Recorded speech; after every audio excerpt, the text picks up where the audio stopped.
Hi, the passage that we're going to study this week at Cornerstone starts in Mark chapter 4, verse 35, and runs all the way through Mark 5, verse 43. So it's fairly long.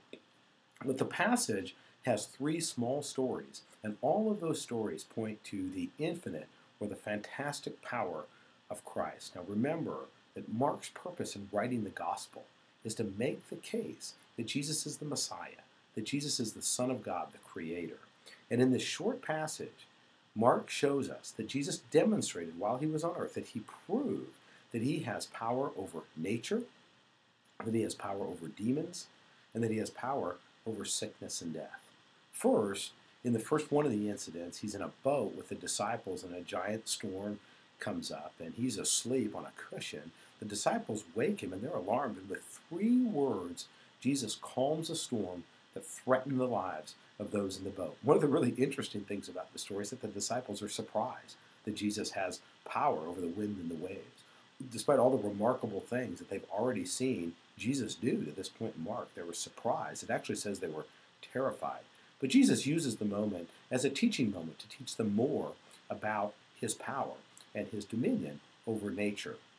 In the next story, he takes a foray into a Gentile region and he casts a legion of demons from a possessed man. It's kind of a bit of a strange incident, but it's in a Gentile region. In the end, the demons go into pigs, and the pigs run over the cliff, and the pigs cast themselves into the sea and end up dead. Now, the one of the touchstones of this whole story is that once again, like we saw earlier in Mark, as soon as Jesus touched down in this area, the demons recognized Jesus, and the demons knew who Jesus was. They knew that he was God, and they knew that he had authority over them.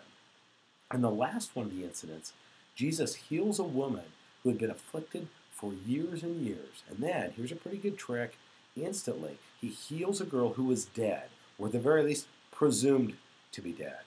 Now, in each of these passages, what we see is we see Mark testifying to the power that Jesus demonstrates that can only be of God. And it further identifies Jesus as the Messiah. And as he does that, we see him continuing to teach the disciples.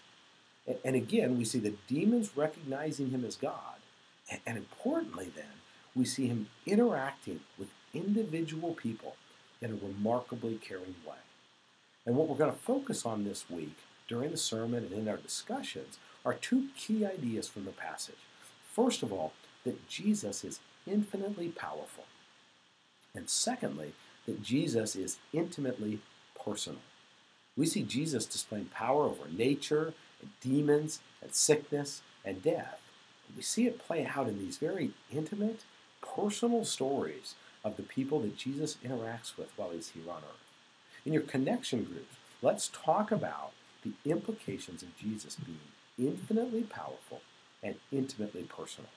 Here's a few questions I think you can consider. In Mark shows Jesus' infinite power. What are the things in your life that you struggle to believe that Jesus has the power to resolve?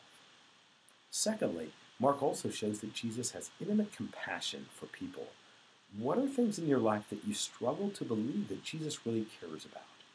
What are the things that you think Jesus or everyone in the world is indifferent to, struggles that you're facing? Jesus, we learn here, is intimately personal, is very compassionate. And I like a verse, I think it's verse 36 in chapter 5, where Jesus has this idea. He says, "Don't be afraid, only believe." Let's talk about how to interpret that. Now, does that mean that Jesus will do everything that you want if you just believe? Well, what does it mean? What does it mean? How do we apply that idea in our lives of don't be afraid, only believe? I think you're going to be really challenged by the sermon this week. It's a great passage, and I hope you have a really lively discussion in your connection group.